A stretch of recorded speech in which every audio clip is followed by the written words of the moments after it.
Hi, my name is Sarah Logman, and I'm going to be explaining my question number 5 and question number 6, where for question number 5, I'm basically writing the function, and question number 6, I'm making a table for it for quadratics. So here I have a definition function of table of f, a, b, c, x, o, x1, and n.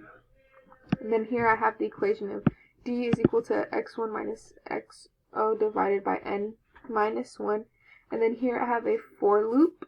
And then finally I have a print statement here, and then I have it here to make the quadratic. So I have table of quadratics 1, 2, 0, 0.5, 8.0, and 4.